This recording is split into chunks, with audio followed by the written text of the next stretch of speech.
Bonsoir et merci à tous et à toutes d'être présents pour les 10 ans de Day One. Notre équipe Day One est là, elle vous a accueillis. Vous avez vu certainement Julie, Margot, Priscilla, Jérôme, Annie, Haroun. Voilà, ils sont tous présents.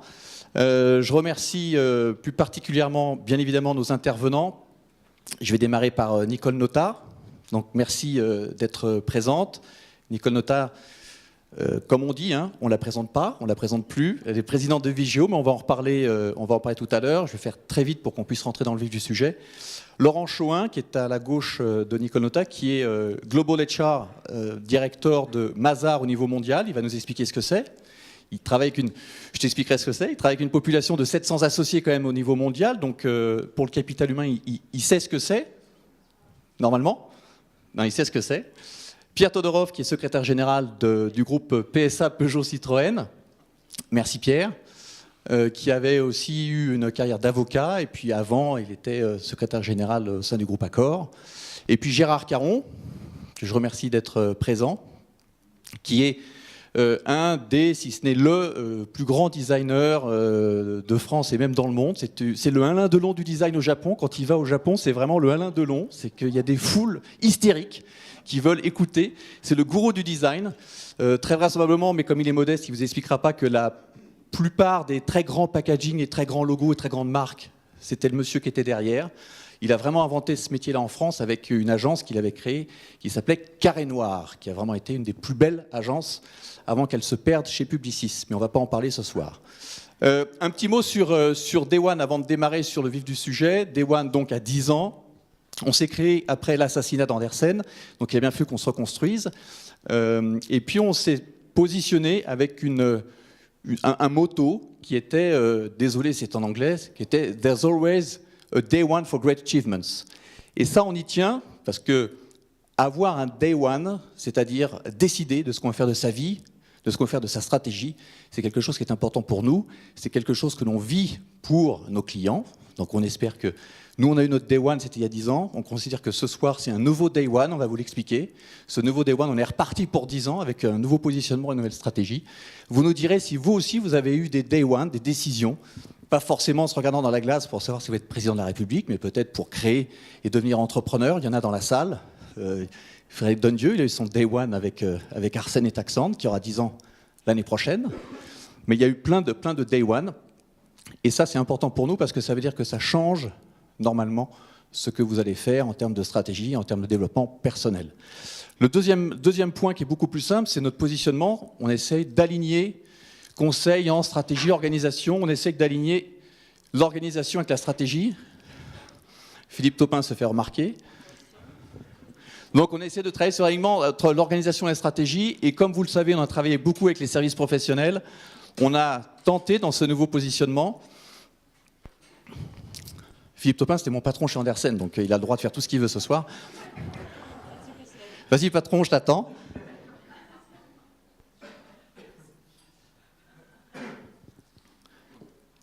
Donc nous, notre positionnement maintenant, c'est d'aligner l'organisation avec la stratégie.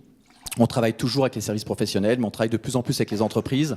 Et on a découvert que les best practices, comme on dit, c'est-à-dire les meilleures pratiques dans les cabinets, quand on les adaptait au sein de l'entreprise, étaient assez intéressants, rendaient une performance et une valeur à l'entreprise. Alors, ces 5 domaines qui sont importants pour nous, qui sont importants pour les cabinets, qui maintenant se développent de plus en plus dans les entreprises, on va en parler avec nos intervenants.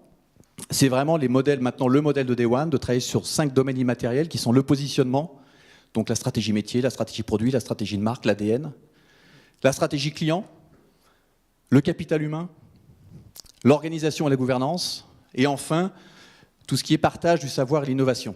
Donc vous avez ces 5 domaines immatériels, il y en a plein d'autres. Jean-Marie Descarpentries, qui est actionnaire de Day One, tout comme Gérard d'ailleurs, est président de l'Observatoire de l'immatériel, il aurait pu aussi vous en parler pendant 5 heures. Mais nous, on se focalise sur ces 5 domaines immatériels qui sont vraiment ce qui apporte la cohérence, qui apporte la performance et qui apporte la valeur à tout type d'entreprise, que ce soit un cabinet de services professionnels ou une entreprise. Je voudrais donc démarrer très vite avec Nicole Notat pour savoir ce qui se passe un petit peu dans chacun de vos métiers à tous. On a le capital humain avec Laurent, la RSE, on va demander à Nicole ce que c'est, secrétariat général, c'est tout ce qui va tourner autour du juridique, de l'audit, de la compliance, demander à Pierre, et puis la marque, l'identité visuelle, on va le demander à Gérard. Je voudrais d'abord, avant que, j'espère, démontrer que la transversalité apporte de la valeur au sein de l'entreprise, sinon il va falloir qu'on redéfinisse Day One si jamais on a tort ce soir, que vous nous expliquiez un petit peu l'état de l'art. Alors Nicole, sur la RSE, responsabilité sociétale, sociale, environnementale de l'entreprise, c'est quoi? Et est-ce que c'est en silo dans l'entreprise? J'insiste un petit peu, voilà. Bonjour, bonsoir. En vous entendant mettre l'accent sur vos mots-clés et sur la dimension transversale, je me disais, mais finalement, la responsabilité sociale ou sociétale, c'est un excellent facteur de transversalité et c'est un peu tout ce que vous avez cité.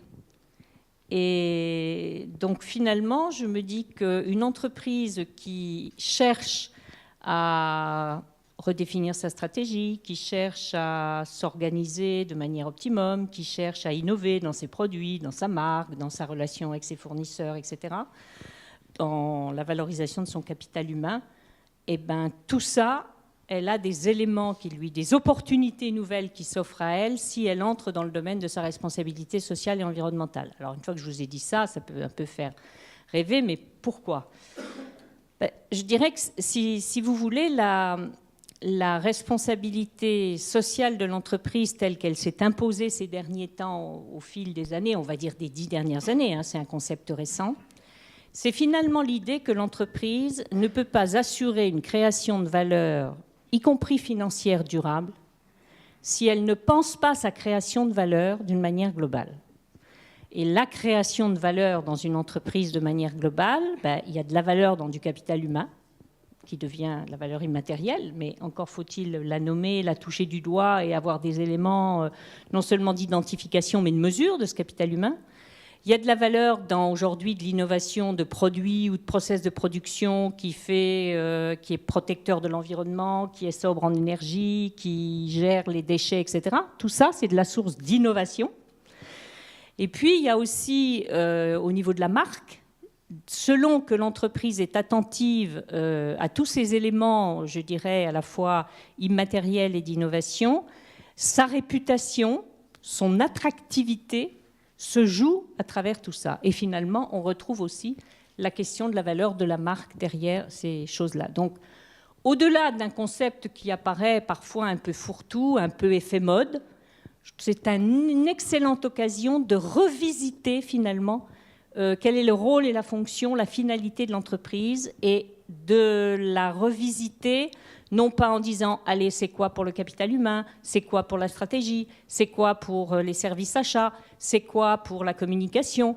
Non, si ce n'est pas au niveau du top management que l'on a réfléchi à ce que voulait dire être une entreprise responsable, attentive à toutes ces externalités, finalement, alors on va rester en silo et il y aura de la déperdition d'énergie énorme pour ceux qui auraient à ramer à l'intérieur pour effectivement faire entrer la responsabilité sociale dans l'entreprise. Mais on le voit bien, on le lit tous les jours dans les journaux type le FT ou les Échos, la valeur des entreprises est de plus en plus dans les matériels, mais personne au sein de l'entreprise identifie, gère, aligne parfaitement bien tout l'immatériel. On a beaucoup critiqué la RSE comme étant repeindre en vert en fait le rapport annuel. Ce que vous dites, c'est exactement l'inverse en fait. C'est de partir du top management et d'aller dans l'organisation à un niveau de granularité assez important. Oui, et ça crée de la valeur. Mais à la fois, c'est paradoxal parce que c'est vrai qu'en France, les entreprises ont commencé à s'occuper de RSE avec une obligation légale qui consistait à dire « faites-moi des rapports de responsabilité sociale ou de développement durable ». C'est-à-dire « racontez-moi ce que vous faites en la matière ». Alors au début, je dis toujours, les rapports de développement durable, c'était le catalogue de la Samaritaine quand elle existait. Tout le monde cherchait des bonnes pratiques, des belles histoires à raconter. Vous regardez un rapport de responsabilité sociale d'une entreprise qui s'est attachée à faire régulièrement ces rapports-là aujourd'hui, ça n'a plus rien à voir avec ce que c'était il y a 10 ans. On sent que derrière la communication de l'entreprise, il y a de la politique, il y a des choix de stratégie, il y a des choix de principes, et que de plus en plus les entreprises savent la présenter et l'expliquer à travers de l'intérêt que représente pour elle, en fonction de son cœur de métier, en fonction de sa stratégie de développement, de croissance, etc., le type de responsabilité qu'elle va assumer et dont elle va rendre compte et progressivement que ça va devenir effectivement un facteur d'innovation, de développement, de business et de croissance. Ça me fait penser peut-être, Gérard Caron, il y a 30 ans, tout ce qui était marque, identité visuelle, design, c'était plutôt, on va dire, à un niveau moyen dans l'entreprise et pas un niveau stratégique. Maintenant, c'est vraiment un niveau le plus stratégique aussi, parce que les entreprises ont compris qu'il y avait un vrai facteur différenciant, une vraie valeur à créer dans tout ce qui va être la marque et l'identité visuelle. Oui, il y a une chose très simple, c'est qu'une entreprise, c'est une identité purement morale.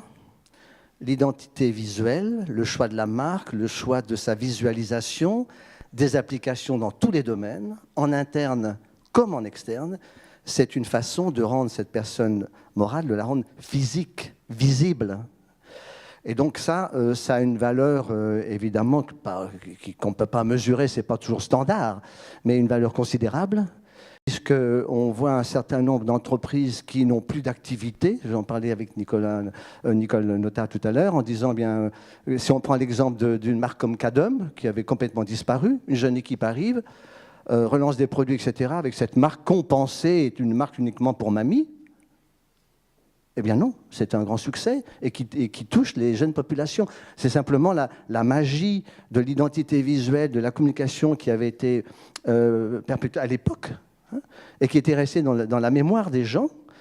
Et aujourd'hui, on peut faire revivre ça, mais les exemples sont très nombreux. Enfin, Harley Davidson aux États-Unis, c'est exactement le même scénario.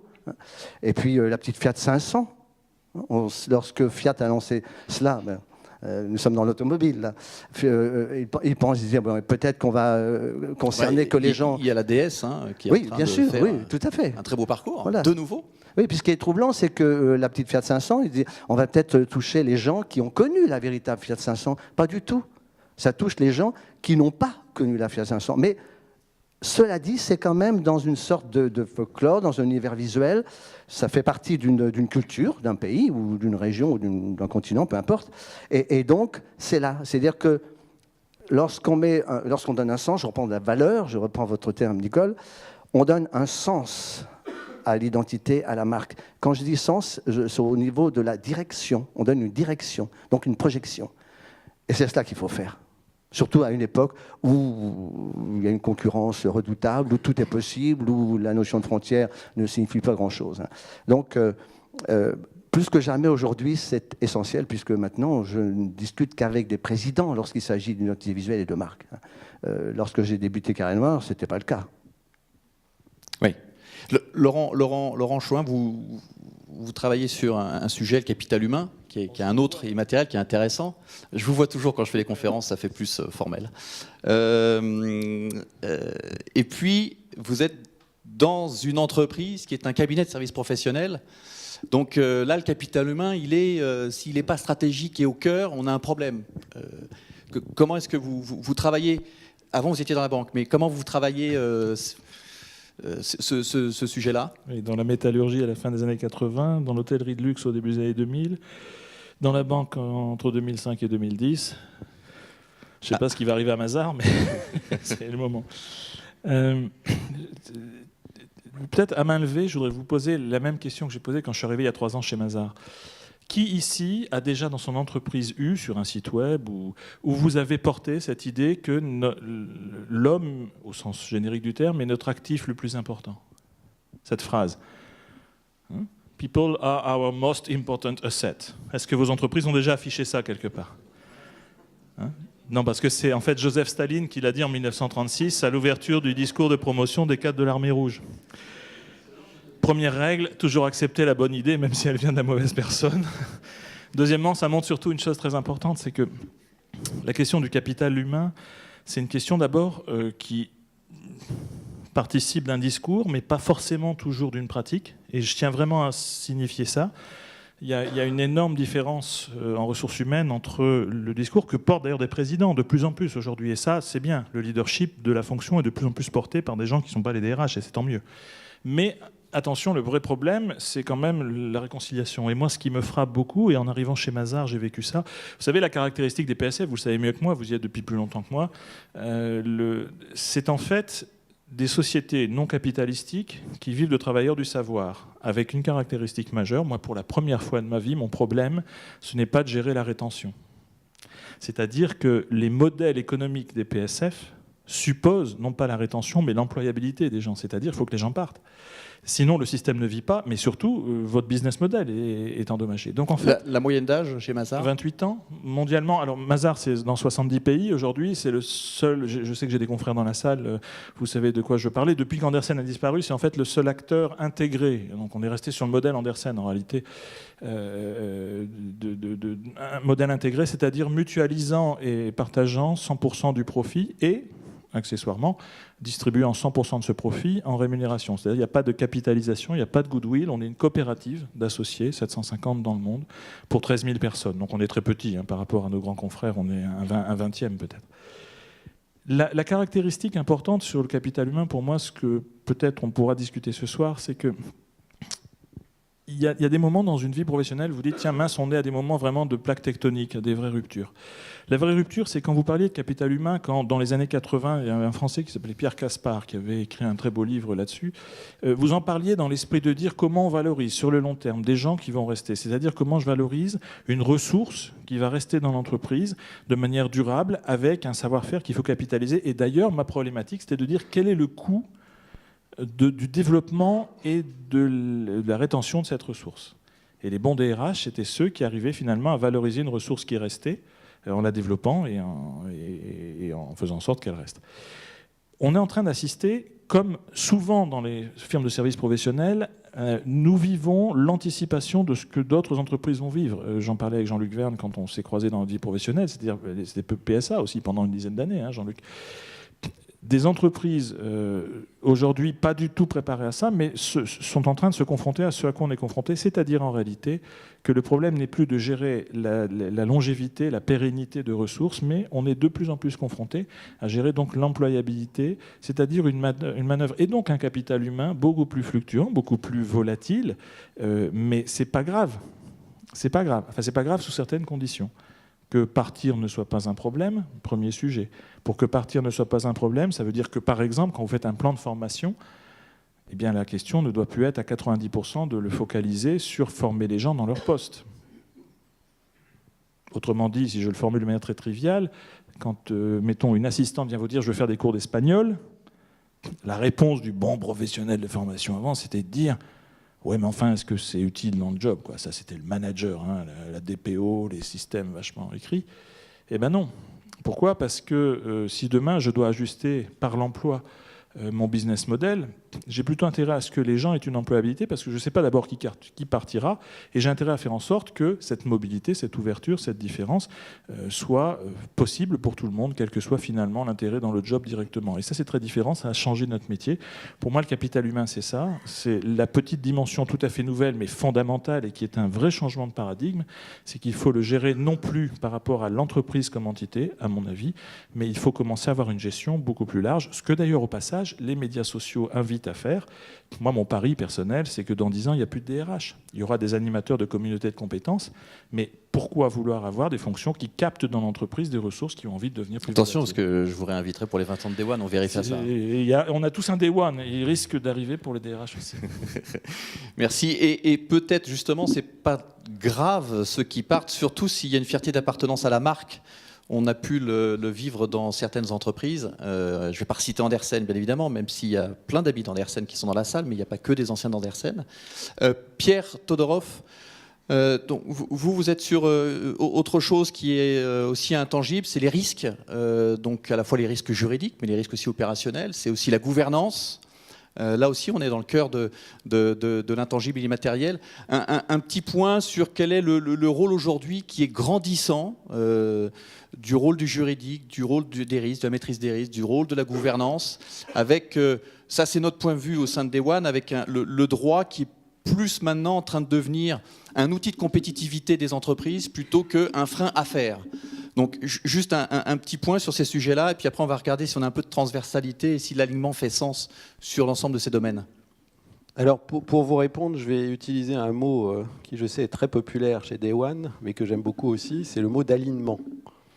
Et en fait, si on réfléchit un peu à la manière dont, dans le contexte qui est celui du groupe PSA, donc que vous connaissez, c'est-à-dire d'une grosse société industrielle de base européenne confrontée à une crise structurelle très importante et donc à de graves difficultés.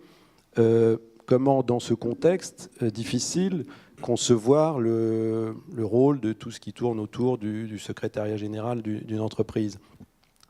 Pour moi, c'est le mot d'alignement qui est assez important, parce que finalement, si on réfléchit un peu à la mission qu'on a et à la manière dont on doit s'organiser, il y a, je dirais, d'une part, un alignement qu'on pourrait dire horizontal, c'est-à-dire de faire une approche complètement transversale au sein de l'entreprise des risques, et donc de bien aligner la cartographie des risques, la gestion opérationnelle des risques, le management des risques juridiques, le management des risques liés à la gouvernance de l'entreprise, donc de mettre tout ça dans un alignement qui fasse que la vision et l'analyse des risques soient partagées.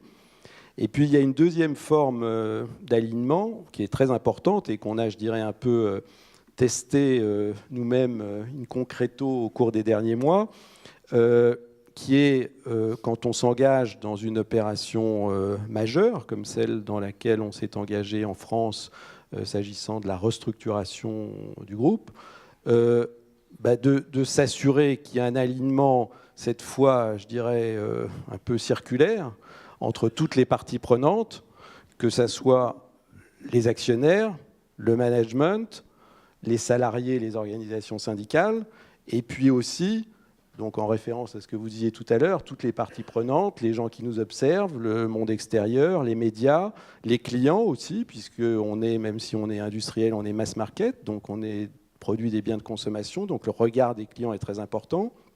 Et donc, finalement, dans tous ces efforts qu'on a à faire, c'est bien de faire en sorte qu'il y ait une cohérence et qu'au final, dans un processus extrêmement difficile, on aboutisse à ce qu'on pourrait appeler une sortie de crise ou une sortie de processus où on a réussi à faire partager et à aligner la même vision depuis le conseil de surveillance, les actionnaires, le management et, in fine, les salariés et les clients du groupe. Donc c'est un peu comme ça que je vois mon rôle.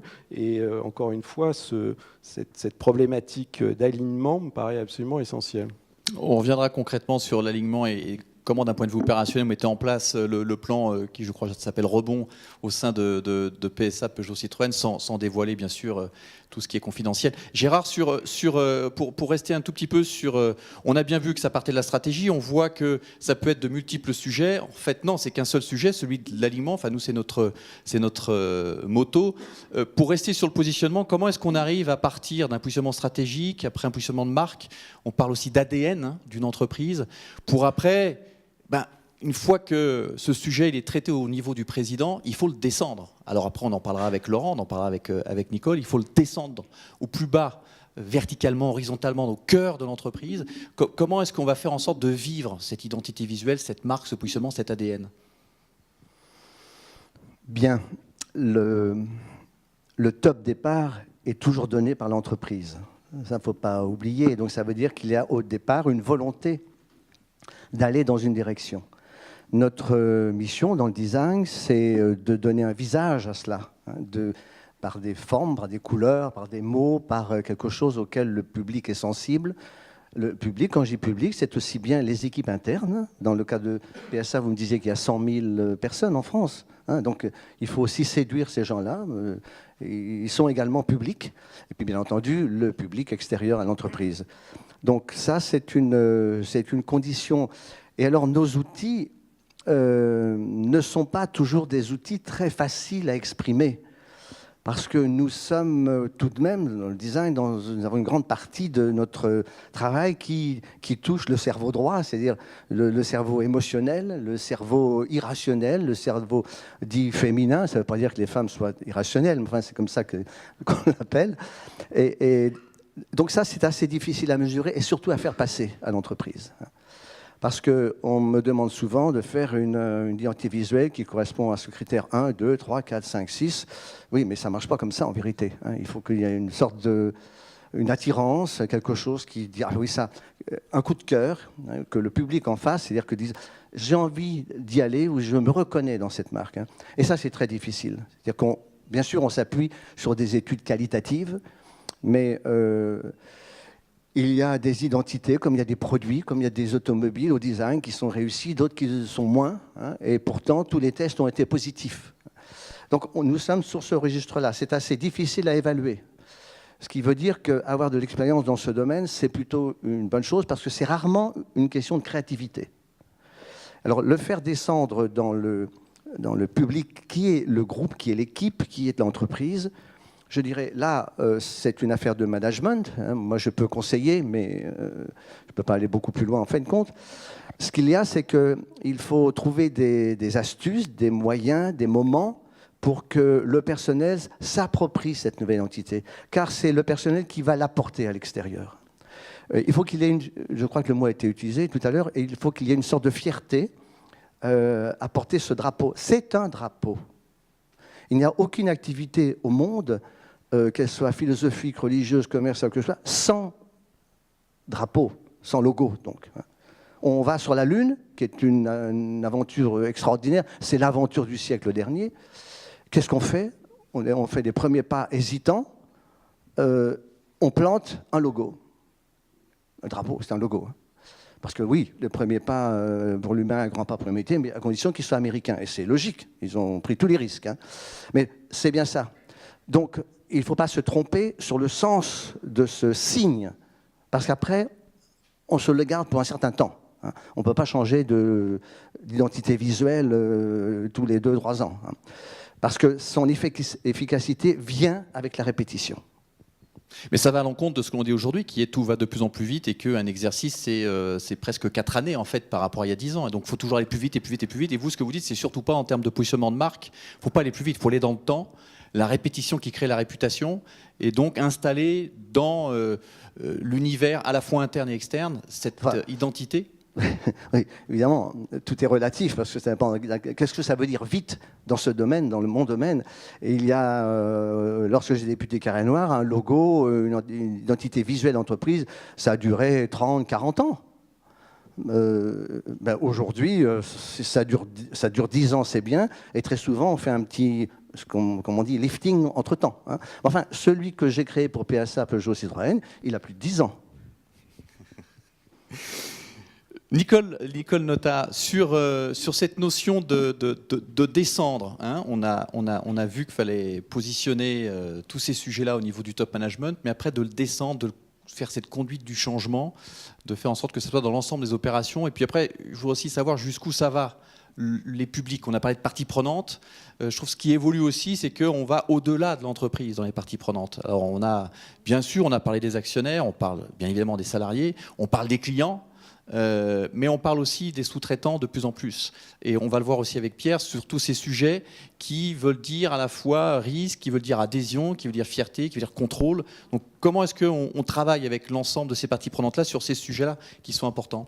On reste dans l'immatériel, donc c'est impalpable par définition. Dans une entreprise, bon, je partage tout à fait, il n'y a pas de vraie impulsion, alors ni de transversalité, ni de politique qui va irriguer l'ensemble des parties prenantes, puisque c'est de ça dont il s'agit, si effectivement il n'y a pas une direction, il n'y a pas une volonté qui est clairement affirmée et qui est mise en mots, qui est portée au plus haut niveau.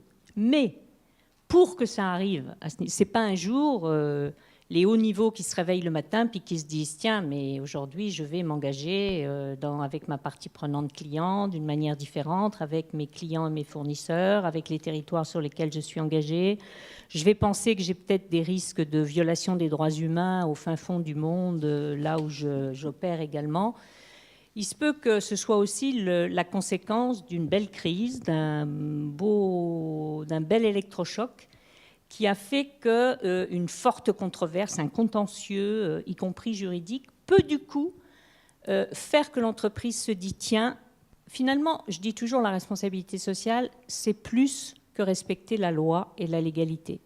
C'est respecter l'esprit de la loi, ou de ce qu'une loi veut inspirer quand elle pose des règlements, et de le faire partout dans le monde quand on est multinational, même si, dans les pays où je suis, la loi ne dit rien sur une responsabilité que je sais devoir exercer, par exemple en France ou en Europe. Et donc, bon, je dis ça parce que qu'est-ce qui fait que le top management déclenche, il y a une prise de conscience et que derrière, on va s'engager dans des politiques en direction des parties prenantes.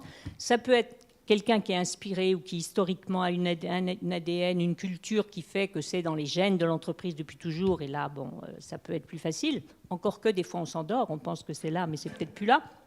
Ou bien c'est des gens qui ne pensaient pas du tout et où d'un seul coup, l'événement extérieur, la pression extérieure réveille un beau matin et amène ça autrement. Alors, mais après, c'est l'exemple d'Apple et Foxconn. Oui, j'allais dire, voilà, qu'est-ce qui peut faire que ça se passe? On peut prendre Apple, cette marque, hein, je dis souvent, qui nous fait gentiment rêver, dont on ne se sépare pas. Et qu'est-ce qui se passe avec Apple? C'est en Chine. Il y a des salariés chinois, s'il vous plaît, qui se permettent de faire grève. Certains, d'ailleurs, se sont suicidés. Bref, les projecteurs portent sur un fournisseur d'Apple. On voit bien qu'il y a péril dans la demeure. Pourquoi? Pour l'approvisionnement pur et simple du business d'Apple, mais ô combien pour sa réputation. Et très vite, d'ailleurs, ce n'est pas Foxconn qui a été sous les feux des projecteurs en disant « mais qu'est-ce que c'est que ça? C'est des conditions de travail et de vie indécentes ». C'est Apple à qui on a demandé des comptes sur « mais c'est votre sous-traitant, ça? Et vous le traitez comme ça? Vous n'êtes pas attentif aux conditions de travail et d'emploi ?» Apple, ça a duré 15 jours. Hein. Ils sont allés chercher des ONG indépendantes pour aller faire des audits sociaux, pour après, etc. Résultat, aujourd'hui, à Foxconn, pour ceux qui ont un tout petit peu d'informations sur la liberté syndicale en Chine, viennent de s'organiser chez Foxconn une élection libre pour avoir des représentants syndicaux. Donc, vous voyez, quand je dis c'est au-delà de la loi, c'est une responsabilité alors, qui peut, et comment voit-on que cette transversalité, c'est-à-dire cette identification des différents types de responsabilités nouvelles qui sont porteuses ou porteurs de risques potentiellement, qui peut les initier? Bon, le top, bien sûr, mais le top manager, il n'est pas tous les matins là pour traduire les politiques et faire en sorte, comme vous dites, que ça descende. Moi, je pense que, ça doit toucher toutes les fonctions. Toutes les fonctions de l'entreprise doivent être irriguées par c'est quoi, dans ma fonction à moi, ce nouveau concept de responsabilité. Et qui peut aider toutes les fonctions à se sensibiliser et à être irriguées? Je vois le responsable des risques, le risk manager. Je pense que ça peut être une fonction qui, s'il est sensibilisé à ces nouveaux types de risques potentiels, peut être un aiguillon et peut être un levier. Ou bien, vous savez qu'aujourd'hui, il existe des responsables dits de développement durable qui existent dans quasi toutes les entreprises. Un bon indicateur pour savoir si la transversalité est portée, c'est de savoir où et à qui est rattaché ce responsable de développement durable. Quand on voit qu'il est rattaché au service communication, c'est une information. Alors, ça peut être intéressant puisqu'il faut faire des rapports. Et donc, c'est l'obligation de dire qui peut-être prime sur l'obligation de faire et de nommer, de définir des politiques. Il peut être rattaché parfois à des services RH. Parce qu'on se dit, derrière cette responsabilité-là, finalement, la fonction RH est un peu sensibilisée à la partie prenante interne. Et bon. Mais il faut aller toucher les acheteurs. Parce que quand on parle de la chaîne d'approvisionnement, ça veut dire que les acheteurs confrontés à cette nouvelle responsabilité, et la chaîne d'approvisionnement et au choix des fournisseurs ou des sous-traitants, sont pris entre le marteau et l'enclume, des injonctions paradoxales terribles. À la fois, il faut qu'ils fassent des économies, et souvent d'ailleurs, ils ont des bonus en fonction de l'économie qu'ils font réaliser à l'entreprise, mais on leur dit attention, en même temps, il faut que vous soyez des acheteurs responsables. Donc soyez attentifs que les fournisseurs, les sous-traitants que vous allez choisir ne nous mettent pas en risque de réputation ou juridique comme Foxconn a pu le mettre. Donc, on voit bien qu'à la fois, c'est facile à nommer, à dire qu'il faut organiser la transversalité, etc. Mais on voit tous les jours dans les entreprises que c'est, je dirais, un objectif plus en devenir, plus en construction qu'une réalité vérifiable tous les jours dans les entreprises. En gros, je ne sais pas si c'est jamais un jour terminé. Alors, avant d'aller sur Laurent, avec justement comment on fait pour que l'ensemble des collaborateurs à tous les niveaux s'imprègnent, qu'on fasse ces conduites du changement. Pierre, juste un point, ça s'arrête nulle part, en fait. Les risques qui sont dans l'entreprise, en dehors de l'entreprise, on voit les sous-traitants, avec ce fameux risque ultime qui du coup touche la marque chère à Gérard, qui est le risque réputationnel, qui a un impact phénoménal et donc après financier, et aussi sur le recrutement et aussi sur la culture. Mais comment est-ce qu'on peut gérer l'ensemble de ces risques? Comment on cartographie pour être sûr qu'à un moment donné... et puis il faut aussi de temps en temps travailler. C'est que normalement on doit aussi développer du business et des clients. Donc où est-ce que ça s'arrête? Je crois que le bon équilibre, me semble-t-il, c'est de réussir d'une part à créer un dispositif qui permette une identification très précise des risques, mais qui soit orienté opérationnel vers l'action. C'est pas forcément facile parce qu'effectivement, on va pas dire des consultants dans cette salle, mais il y a beaucoup de systèmes qui peuvent être développés qui sont extrêmement bureaucratiques et qui consistent à faire un recensement exhaustif, minutieux, extrêmement complet des risques, mais qui finalement n'aboutissent pas à donner aux responsables managériaux une vision qui soit tournée vers l'action. Mais donc le premier challenge, je dirais, c'est de mettre en place dans l'entreprise un dispositif qui soit suffisamment formalisé pour obliger l'ensemble des managers à faire l'introspection sur leurs pratiques et à analyser leurs propres risques et à comprendre que leur activité est génératrice de risques. Donc il faut suffisamment de formalisme et d'une certaine façon de contrainte pour faire émerger ça, donc un cadre d'organisation de process quand même structuré. Et en même temps, je dirais, ne pas abuser de ça pour effectivement ne pas tomber dans la bureaucratie stérile. Donc c'est le chemin de crête qu'on essaye de conduire. Bon, ça suppose d'essayer de trouver cet équilibre. Deuxièmement, je pense que c'est fondamental de croiser, là aussi on est un peu dans le process, mais de croiser des remontées du terrain, donc du bottom-up, et en même temps une implication très forte du top management, y compris sur ce qui est la perception par le top management des risques de l'entreprise, c'est-à-dire qu'ils ne se contentent pas de mouliner quelque chose qui remonte du terrain à travers divers échelons, mais qui est une vraie obligation faite aussi aux dirigeants de l'entreprise de s'exprimer et d'analyser eux aussi avec leur prisme quels sont les risques. Et c'est dans ce va-et-vient, dans cette interaction, que je pense se trouve là aussi la bonne méthode, mais c'est un travail qui est par définition toujours recommencé, hein, c'est évident. L'un des grands, en tout cas moi l'expérience que j'en ai eue dans les différentes entreprises où j'ai travaillé, c'est que dès qu'on relâche la pression sur cet aspect rigueur, formalisme, il y a le risque pour le coup que ça s'étiole. Et en revanche, si on s'enferme dans une démarche bureaucratique, il y a un rejet du corps social qui fait que, parce que justement on a beaucoup d'autres choses à faire que s'occuper de la cartographie des risques, qui fait que le système ne fonctionne plus ou tourne complètement à vide sans déclencher de plan d'action derrière.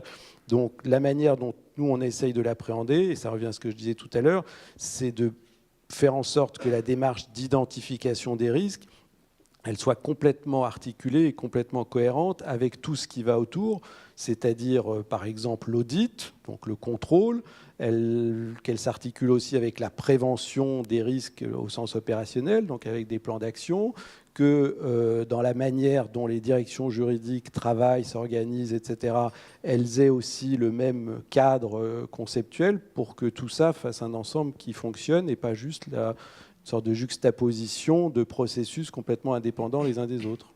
Alors, chacun son expression. Vous vous dites, ça tourne dans le vide. Je petit déjeuner avec un directeur financier d'un leader mondial dans son activité. Il me disait, moi, de mon côté, j'appelle ça les gens s'agitent, mais ça ne crée aucune valeur. Nous, forcément, on est consultants avec tous les défauts qu'on a, donc on a une autre expression. On appelle ça le coup du flou. C'est que les gens, en fait, travaillent, pensent qu'ils créent de la valeur, mais en fait, ils sont tout seuls.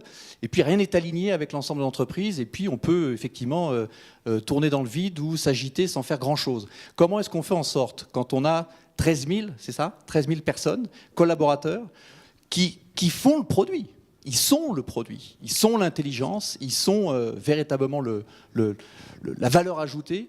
Comment est-ce que l'on fait pour qu'ils ne tombent pas dans le vide, ou ils ne s'agitent pas pour rien, où il n'y ait pas ce fameux coup du flou qui, pour nous, on pense qu'il y a à peu près 15% de pertes dans ce fameux coup où chacun travaille, mais en fait, ça n'a rien à voir avec la stratégie de l'entreprise. Et donc, c'est non aligné. Oui, on les sensibilise vite à aimer nos clients autant que les process, ce qui est pas facile avec les gens qu'on a. Disons, pour répondre à votre question, j'ai 3 caveats et 2 réponses qui vont varier parce que je ne veux pas juste parler de Mazars. Et là, je vais peut-être essayer d'apporter une expérience plus longue, hein, un peu plus générale. Les 3 caveats sur l'alignement, finalement, c'est ça la question initiale. Hein. Le premier, c'est que d'abord, en français, ça fait peur, quoi. Je veux dire, quand on dit à quelqu'un je vais t'aligner, c'est rarement un truc qui attire. Donc déjà, il y a une question de wording qui joue. Mais ça, c'est pas grave, c'est anecdotique. Là où c'est moins anecdotique, c'est que, par exemple, dans un partnership, l'alignement emporte un coût de coordination. C'est-à-dire que c'est un coût de coordination qui, dans un partnership, est parfois trop cher à payer. Et ça fait appel au 3e point, c'est que quand on vit dans un partnership, c'est qu'on a choisi de vivre dans autre chose qu'un système centralisé. Et donc, soyons très clairs, je le résume en une phrase, pas à peine de développer, vous allez comprendre, le vrai problème d'un partnership, c'est le leadership, c'est pas le partnership. 2 réponses. La première réponse fondamentale, c'est que si vous regardez aujourd'hui la question de comment on fait percoler, j'ai entendu beaucoup ça repose sur une idée quand même qu'il y aurait une structure pensante centrale. Ça, c'est pas gênant. C'est pas gênant si on embarque en réalité tous les étages d'encadrement dans une même et unique aventure. C'est-à-dire qu'il faut qu'au plus petit niveau de l'encadrement, il y ait le sentiment d'être plus proche de la vision des dirigeants que de l'émotion des collaborateurs. C'est ce qu'on a complètement perdu depuis 20 ans. Pour le dire autrement, on a créé depuis 20 ans ce que j'appelle un prolétariat managérial qui, à force d'injonctions paradoxales, n'arrive pas à faire face. Je sais que Nicole ne s'étouffe pas parce qu'elle a été l'une des premières à le dire, hein, et j'insiste là-dessus, c'est pas mon idée, hein, c'est des choses qu'on partage. Il faut avoir ça en tête, c'est-à-dire que le vrai problème aujourd'hui, qui est un problème de fond du leadership, c'est qu'en réalité, les questions que Drucker avait signalées déjà dans les années 80, vous savez, l'écartement des salaires, par exemple, dans une organisation. Nous, on est très très vigilants chez Mazars à garder entre un plus jeune partenaire et le partenaire le plus payé un écart qu'on voudrait de 1 à 3, qui est en réalité de 1 à 4. Mais enfin, 1 à 4, il n'y a pas beaucoup d'organisations qui vivent dans des étages aussi serrés. Le problème, c'est que quand vous identifiez, ou plutôt vous donnez un statut qui est tellement proche au manager de base de l'employé, tellement beaucoup plus proche de l'employé dont il a apporté l'âme, l'envie, le projet, que du dirigeant, déjà là, il y a quelque chose qui ne va plus. Et il y a 4 sujets sur lesquels il faut travailler très précisément avec une population managériale intermédiaire et de première ligne. Le premier sujet, c'est la compréhension du rôle du management dans la qualité de service. Le deuxième sujet, c'est le rôle du management dans la capacité à donner des chances. C'est-à-dire, tout à l'heure on parlait de l'employabilité, il y a un rôle fondamental des premières lignes d'encadrement dans le fait de ne pas bloquer ces phénomènes-là, mais deuxièmement aussi ensuite de montrer qu'on peut avoir un impact là-dedans. Le troisième sujet, c'est un sujet important, c'est quelle est la contribution du management intermédiaire dans l'impact sur la rétribution de la performance. Parce que parler de performance est une chose, mais établir un lien direct entre cette performance et le fait que des gens avec qui je bosse tous les jours sont capables de faire que ça marche, c'est une chose. Et le dernier point, c'est la communication managériale, c'est-à-dire 2 choses. Quand on écoute des salariés d'une entreprise, ils vous disent 2 choses principales. Moi, ce que j'apprends, je l'apprends par la presse et non pas par mon manager. Alors, c'est peut-être un effet parfois des systèmes sociaux ou des lois. Mais 2, surtout aussi, quand mon manager me parle, il ne me parle que de chiffres. Alors, tout ça nous conduit à 2 choses très simples, et c'est mon deuxième point. Si on veut changer ça, si on veut faire en sorte qu'il y ait ce percolation, je ne sais pas comment on dit, enfin, en gros que ça percole dans l'organisation, premier point, il faut avoir un système d'écoute plus fort des managers de première ligne. Ce qui n'est pas le truc, puisque l'idée, c'est qu'on essaie de leur dire ce qu'il faut faire. Et ça, c'est compliqué. Surtout quand on leur dit des choses parfois contradictoires. Le deuxième élément qui est pour moi plus important, c'est que quand on travaille avec les managers sur ces aspects-là, la vraie question, c'est qu'il faut répondre à la question dans toute organisation, que ce soit un partnership, une organisation comme Peugeot ou Accor ou n'importe laquelle, mais qui veut être encore manager? Et là, il y a 2 problèmes. C'est que des gens, déjà actuellement, je ne parle pas de la génération Y parce que je vais venir juste après, mais là, déjà hors génération Y, dans notre génération, moi j'ai vu aux caisses d'épargne par exemple, mais je sais que chez Peugeot c'était le même sujet, des gens qui, il y a 20 ans, auraient eu comme statut fantastique de devenir un contremaître, un agent de maîtrise, de devenir un directeur d'agence, eh bien, ces mêmes personnes-là disent « moi, je préfère aller bosser à Vélizy en bureau d'études que d'être confronté à des problématiques sociales fortes » ou dans les caisses d'épargne, c'est « j'ai pas envie d'être directeur d'agence parce que je préfère être au marketing au siège, même si ça coûte, enfin si ça me ramène 17% de moins en salaire ». Pour le dire autrement, aujourd'hui, il y a quelque chose qu'on ne traite plus, c'est qui veut être encore manager. Autrement dit, qui veut transmettre ce message et faire. Et le deuxième point, c'est qu'en plus, dans les caractéristiques de la génération Y, eh bien, c'est absolument pas une demande principale. Nous, on y est très attentif, pas juste pour faire jeune. Hein. On est en train d'essayer de transformer nos process en leur demandant comment eux, ils voient l'audit et les métiers qu'on fait à 20 ans. Eh bien, je peux vous dire qu'aucun ne dit « moi, mon rêve, mon objectif, c'est de devenir manager ». Absolument pas. Fun, learn, feedback. Hein, c'est les 3 réponses, en fait. Donc, être manager, on a trop considéré que, de toute façon, dans nos systèmes sociaux, c'était ce à quoi tout le monde aspirait. C'est fini. On a tué l'identité d'être pas le manager, le grand dirigeant, ça tout le monde veut l'être, mais d'être en fait le manager au sens de la profession de manager, manager as a profession. Ça, si les entreprises ne répondent pas à ça, elles ne peuvent pas répondre à ta question. C'est-à-dire, elles ne peuvent pas faire percoler intelligemment ce que, après, ok, peut-être des brillants ingénieurs ou des brillants dirigeants auront conçu. Alors, dis-moi comment tu es évalué, je te dirai comment tu te comportes. Et ce qui me frappe, et je reviens encore sur ce sujet, c'est-à-dire qu'il y a des personnes beaucoup plus compétentes que moi, ne serait-ce que Martine, sur l'évaluation des entreprises et de démontrer que beaucoup, par l'immatériel, c'est là où on a de la valeur. Et puis, une question pour Nicole Notat et puis pour Pierre Todorov, on va dans les conseils d'administration, on va dans les conseils de surveillance, et qu'est-ce que l'on a? C'est une transition, merci Laurent, on a des chiffres, des chiffres, des chiffres. Alors, on voit rentrer, grâce à Vigéo, les indicateurs extra-financiers, il faut que vous nous en disiez un petit mot, mais il y a quand même toujours du chiffre, c'est-à-dire les chiffres d'affaires, les bits, les bidas, et compagnie, et on n'a rien sur la valeur de la marque, sur combien ont des tableaux de bord humains, de suivi de l'évolution du capital humain dans l'entreprise, combien ont des tableaux de bord du suivi client dans les conseils d'administration. Alors, quand est-ce que ça va rentrer? Parce que peut-être que si ça rentre aussi au niveau du conseil d'administration, au conseil de surveillance, donc on va évaluer un peu plus les gens sur est-ce qu'ils font du bien ou du mal à la marque, est-ce qu'ils mettent en place ce qu'il faut en termes de stratégie RSE, etc., etc. Nicole, et puis après Pierre sur cette question. Pour voir le verre à moitié plein, je vous répondrai que ça commence. Alors après, je dirais ça commence tout juste, mais ça commence. Ça commence, et c'est d'ailleurs presque étonnant, peut-être plus dans les assemblées générales que dans les conseils d'administration. Dans les assemblées générales de grands groupes aujourd'hui, on commence à voir, dans la parole du président, des mots qui racontent une histoire sur un certain nombre d'objectifs qui sont liés à sa politique sociale. Alors c'est souvent la diversité, c'est souvent des sujets qui sont devenus un peu sensibles globalement, qui sont aussi sa politique sociale en termes par exemple de négociation collective, sur si c'est une entreprise où les sujets environnementaux, les sujets d'énergie, les sujets de pollution peuvent être forts, ça rentre, ça commence à rentrer. Bref, on voit comme ça des incursions dans la parole du président quand il parle de sa stratégie, qui commence à parler de sujets qu'on ne voyait pas du tout il y a encore 4-5 ans dans les assemblées générales. Et d'ailleurs, on voit aussi parmi les gens qui sont présents dans les assemblées générales des questions qui ne sont pas seulement sur les résultats ou le cours de bourse, mais qui est le plus beau que j'avais entendu un jour, c'était dans un magasin, dans un grand distributeur, on lui disait « mais quand est-ce qu'on n'aura plus de sacs plastiques aux caisses chez vous ?» Ça veut dire que la sensibilité de l'actionnaire, la sensibilité de l'épargnant commence aussi à venir sur d'autres sujets qui, évidemment, du coup, se répercutent ou percolent les dirigeants.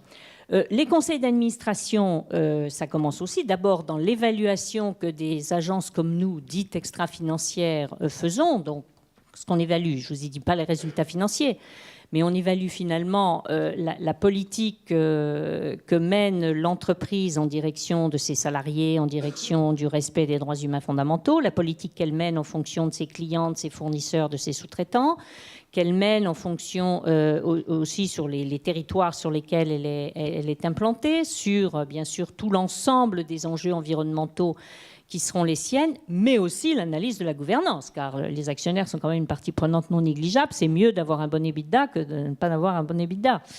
Donc, mais dans les conseils d'administration aujourd'hui, là aussi, on commence à voir des comités, alors ça prend un peu tous les noms, des comités RSE, des comités éthiques. On voit quelques comités d'audit qui se voient affectés de quelques sujets ou d'ordre du jour qui sont liés, par exemple, à la gestion des risques dits extra-financiers.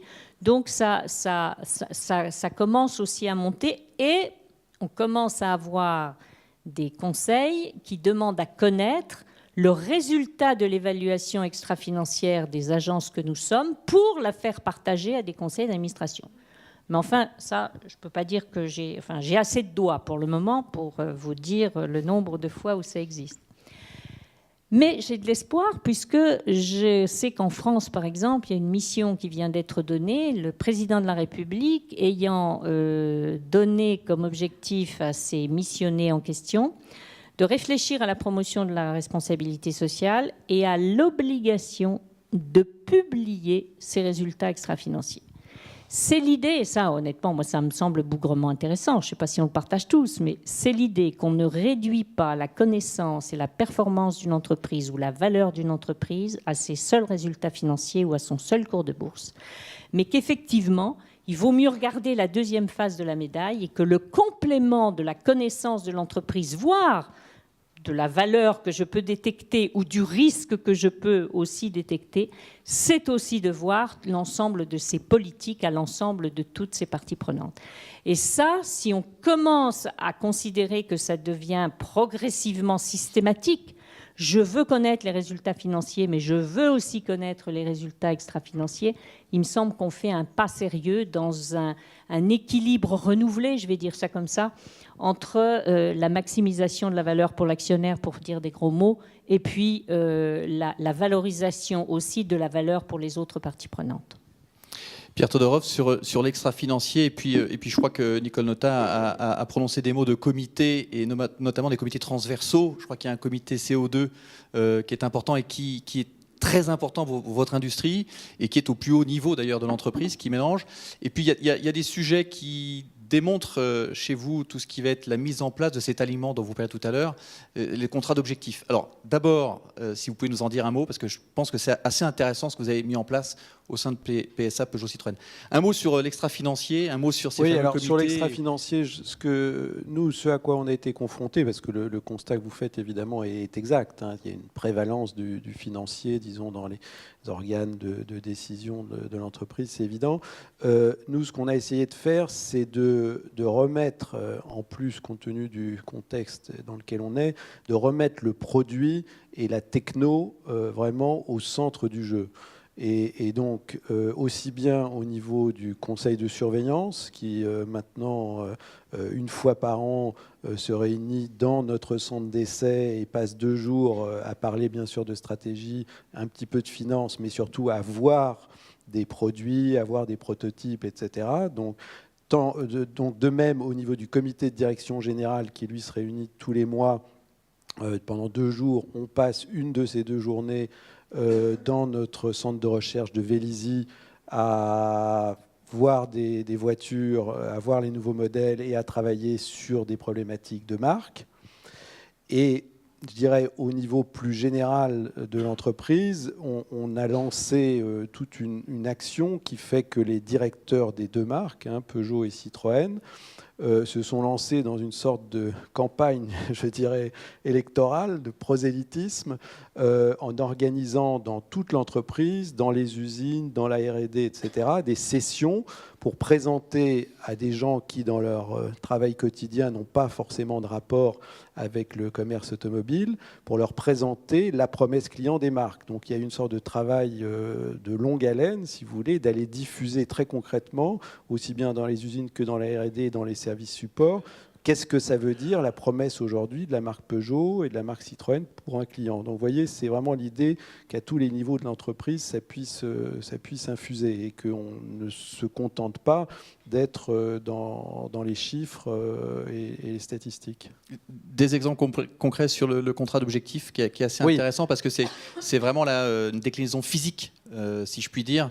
Oui, alors ça de cette notion ça vient d'alignement. du fait qu'on a développé depuis quelques années dans le groupe une méthodologie qui est inspirée des méthodes industrielles d'origine japonaise, dites du lean management, donc de management par l'excellence des processus, hein, donc ça s'appelle chez nous le PES, le PSA Excellence System, et donc ça repose notamment sur l'idée que l'ensemble de l'entreprise est découpé en unités élémentaires, comme c'est le cas dans une usine, hein, et puis tout ça est transposé dans l'ensemble des directions, y compris donc dans les directions support, hein. Et chaque entité opérationnelle, on appelle ça une entité d'excellence, fait son contrat d'objectif. Simplement, le mécanisme est organisé de telle sorte qu'en réalité, il y a un contrat d'objectif qui est celui du comité de direction générale, qui est à la fois collectif et évidemment propre à chacun des membres du comité de direction générale, et qui ensuite se décline direction par direction. Donc c'est comme une énorme arborescence, si vous voulez, qui fait que, pour prendre mon exemple personnel, mes objectifs personnels sont une partie des objectifs collectifs du comité de direction générale et du président du directoire. Et ensuite, je les décline dans un contrat d'objectifs qui est celui du secrétariat général. Et ensuite, chacun des directeurs du secrétariat général s'approprie une partie de ces éléments et il le redécline, et ainsi de suite. Mais il y a une dichotomie à chaque fois entre ce qui est mon objectif, moi, personne, hein, voilà. et puis l'objectif de la direction, surtout, l'unité que je contrôle. Et surtout, la clé de tout ça, c'est que l'atteinte de ces objectifs est le critère, un des critères, mais le critère principal qui conditionne évidemment la performance, enfin l'appréciation de la performance individuelle, voire collective, donc les bonus, etc. Donc c'est un mécanisme qui revient encore à ce qu'on disait tout à l'heure, hein, c'est d'essayer de faire en sorte que depuis le président du directoire jusqu'à une personne qui travaille dans son unité et qui est dans son univers de travail, il y ait, même malgré, je dirais, la distance, il y ait quand même une communauté d'objectifs, donc une communauté stratégique qui soit créée. Il est 19h50, il nous reste 10 minutes parce chez Day One, on finit toujours pile à l'heure. Après, vous aurez un cocktail donc pour échanger entre vous. Donc, si vous avez des questions, vous levez la main et je viendrai vous voir avec le micro. À 20h00, il n'y aura plus de questions, sauf peut-être personnelles, lors du cocktail. Laurent, contrat d'objectifs, évaluation, tous ces sujets-là, ces sujets qui sont faciles à voir avec des professionnels dans les cabinets. Ils sont disciplinés, parce qu'à bout d'un moment, il faut aussi... peut-être pas être complètement aligné au sens militaire du terme, mais il faut quand même suivre. Parce que des fois on dit la stratégie, c'est aller là-bas, et puis les Français, ils vont tous par là-bas. Non, hein. moi je suis ébobie chaque jour à Mazars de voir à quel point on est parfaitement aligné, processé. D'accord. Et sinon, en vrai, comment ça se passe? En vrai, la difficulté, c'est que, bien sûr, vu l'activité de l'entreprise pour laquelle je travaille aujourd'hui, enfin du partnership pour lequel je travaille, je trouve que les chiffres, c'est très bien. Maintenant, il y a la deuxième question que j'avais posée, ce sera le moyen de boucler en fait l'intervention pour moi au comité exécutif de Mazars. Je leur avais dit, vous êtes d'accord avec la phrase « il n'y a pas de progrès sans mesure ». Triomphe. Vous arrivez dans la société d'audit, vous dites ça, c'est le roi du pétrole, quoi. Et donc je leur dis, après, vous aimez vos enfants? Ils disent, ben oui, alors, so what? Je dis, vous aimez combien? Ah non, mais on te voit venir, attends, tes conneries, c'est pas du tout pareil, ça n'a rien à voir. Je dis, d'accord. Combien y avait-il de potentiel de CEO de Mazars dans les gens qui ont quitté Mazars avant 3 ans d'ancienneté avec l'entreprise? Ce qu'on appelle en anglais les regretted young leavers. Question, est-ce que c'est important de savoir ça? Dans une société qui est resource-based, qui n'est pas drivée par la stratégie des clients, etc., parce que nous, en fait, si on n'a pas les ressources, tout le reste s'effondre, c'est une question fondamentale. Maintenant, comment vous mesurez ça? Vous ne le savez pas la plupart du temps. Déjà, vous ne savez pas mesurer s'ils avaient le potentiel de CEO ou pas. On sait s'ils sont partis ou pas, mais donc on se retrouve confronté, vous voyez, à des questions qui ne sont pas formalisables forcément toujours de manière claire ou chiffrée.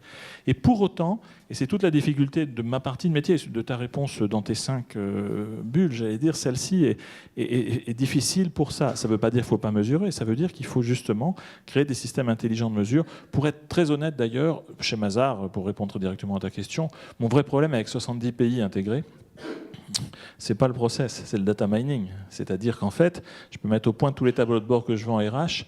La question politique d'aller récupérer en Égypte l'information sur combien ils embauchent de gens dans les grandes universités, est-ce qu'ils sont en relation avec ces universités, est-ce que ces gens restent, est-ce qu'ils sont prêts à être mobiles, etc. Récemment, tu vois, l'Égypte me dit « mais le groupe ne répond pas à nos besoins de mobilité ». Vous voulez la traduction ? Les jeunes Égyptiens qui ont du talent veulent tous quitter l'Égypte aujourd'hui. Mais c'est traduit par le groupe ne nous aide pas à faire. Alors après, du coup, mon indicateur, ma façon de regarder les choses ne doit pas être la même. Pour le dire, et je te fais ta boucle sur ce qu'on disait au départ, il n'est de valeur que dans le contact, c'est-à-dire paradoxalement, dans un monde qui se virtualise, la qualité du contact devient beaucoup plus perceptible. C'est celle qui permet après de nourrir le bon indicateur. Donc pour moi, un bon indicateur, c'est un indicateur qu'on discute, c'est pas forcément un indicateur dont on obtient la précision. Tu vois, c'est ça qui crée l'enchaînement. On négocie. Florence Aurier, une grande question. En fait, j'ai beaucoup entendu parler de questions sur comment faire descendre la communication, comment faire descendre l'alignement, comment faire descendre la stratégie, tout ça. Aujourd'hui, on dit que toutes les stratégies, toutes les grandes campagnes de communication, elles sont obligées de s'adapter aux nouveaux médias. Et moi, je voudrais savoir comment vous gérez la remontée. C'est-à-dire qu'on sait aujourd'hui que toutes les grandes marques, elles sont challengées par le bas. Et quand je dis par le bas, c'est pas péjoratif, c'est les médias sociaux, c'est ce que peuvent écrire vos salariés sur LinkedIn, sur Facebook, sur Twitter. Et je pense que ça peut aller en remontant aussi. Je voulais savoir comment vous gérez ça. Qui veut répondre ? Alors, en tous les cas, peut-être aussi Gérard, aussi, je pense, Gérard à mon avis, sur l'impact. Il y a une réponse RH qui est assez rapide, c'est que, vous savez, la communauté RH s'interroge beaucoup, est-ce que les social media, c'est une révolution ? Mais qu'est-ce qu'on s'en fout ? C'est là. Et il faut le gérer comme tel. Nous, aujourd'hui, c'est très simple, on est en train d'inverser tous nos processus. Vous voyez, je vous parlais tout à l'heure de la génération Y, plutôt que de se faire des idées sur la génération Y, on a choisi de travailler avec une société qui s'appelle The Boson Project. C'est quoi en fait ? C'est une société, avant c'était 3 étudiantes de l'ESSEC et de Sciences Po, très jeunes, 25-26 ans, qui ont créé l'association Women Up. Peut-être vous avez entendu parler de Women Up, hein. C'était une association de promotion de la diversité par les grandes écoles.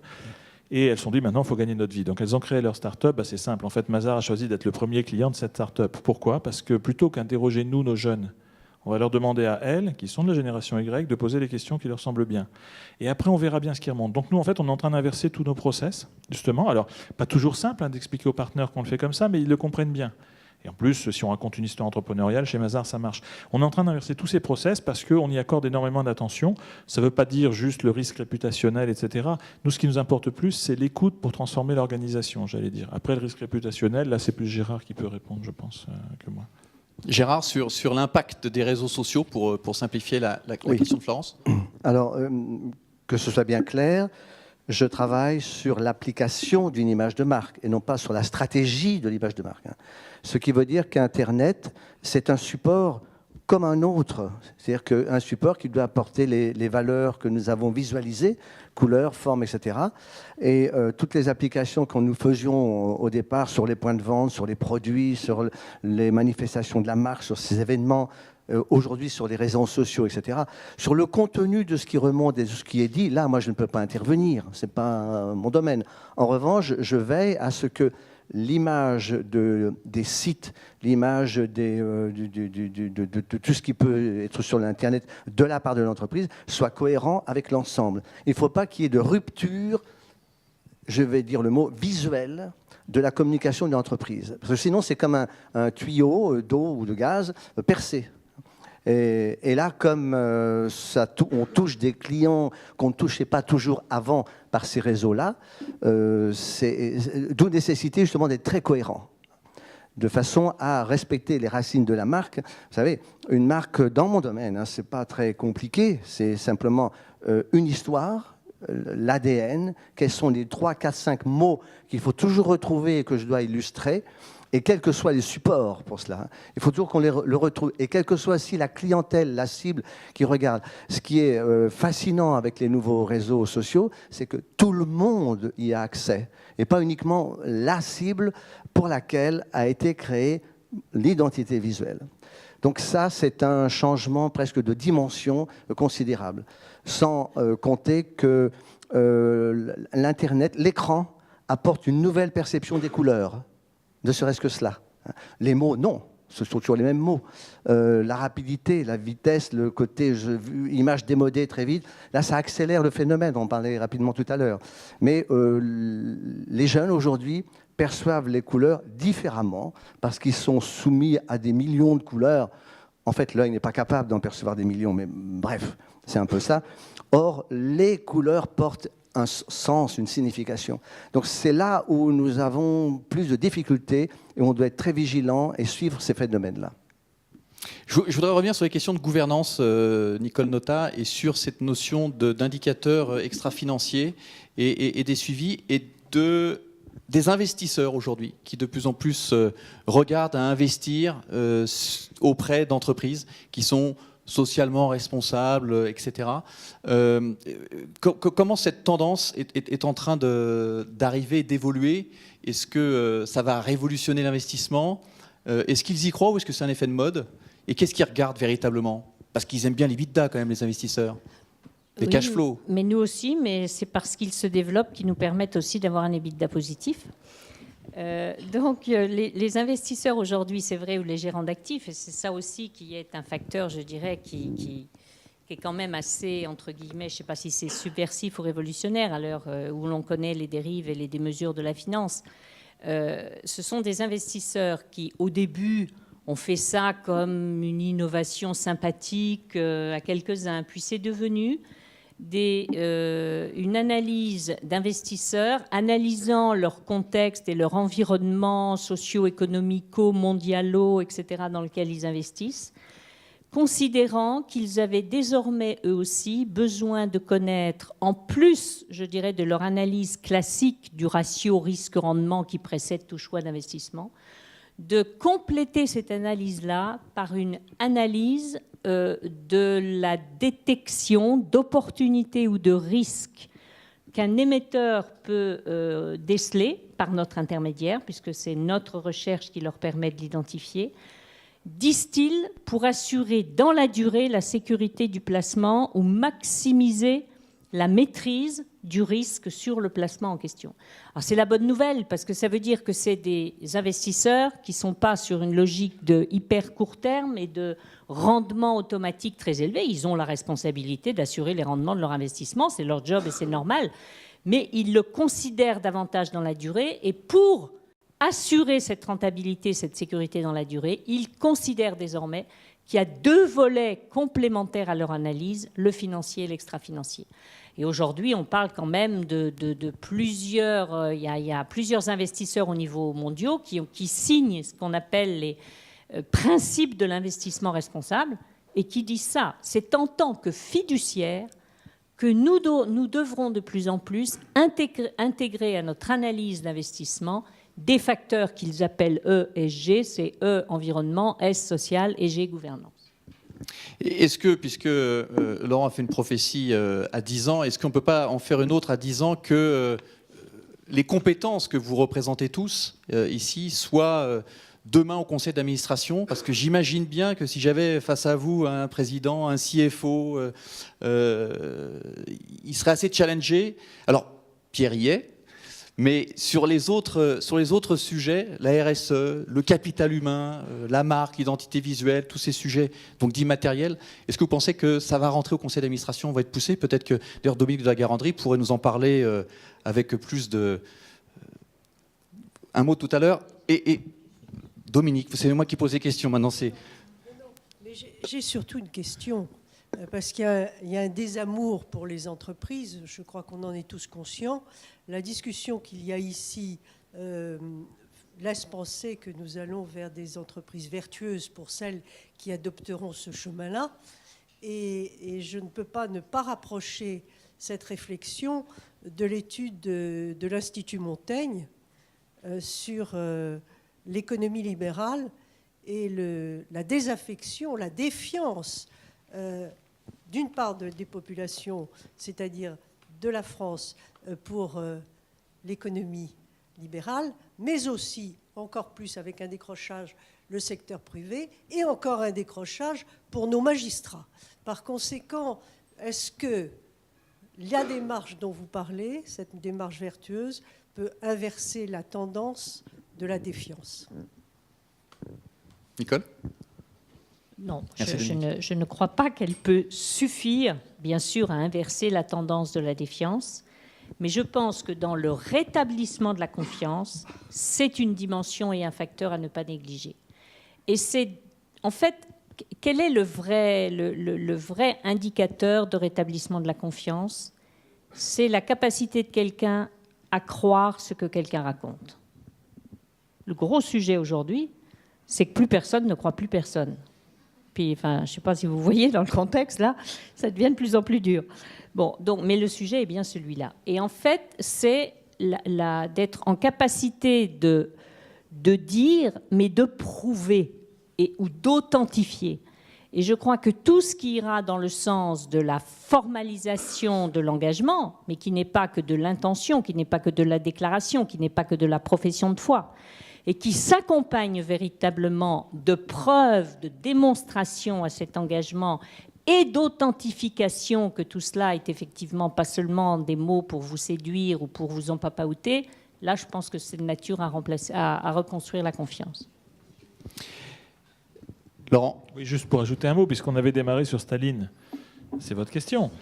Sauf que il y a un point important, pour nous, DRH, en ce moment, c'est un des grands sujets, il y a Edgar Aded qui est avec nous, la question de la confiance traîne partout.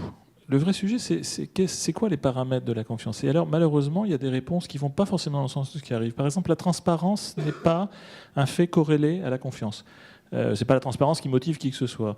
Ça ne veut pas dire qu'il ne faut pas de transparence, fortiori en audit. Mais ce que je veux dire par là, c'est que la problématique que ça pose, que vous soulevez, c'est une vraie problématique très globale, mais qu'on retrouve ensuite, nous, dans les paramètres d'activation de notre propre métier.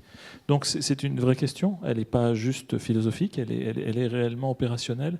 Elle a juste cette caractéristique qu'elle peut nous amener sur des réponses qu'il faut réinventer et qui ne sont pas forcément dans l'air du temps. Hein, ça, c'est le seul problème. On est contraint par un environnement quand même. Merci infiniment. On finit avec 2 petites minutes de retard. Désolé pour ces 2 minutes de retard. Merci infiniment pour tous ces sujets-là. J'espère que ça vous aura intéressé.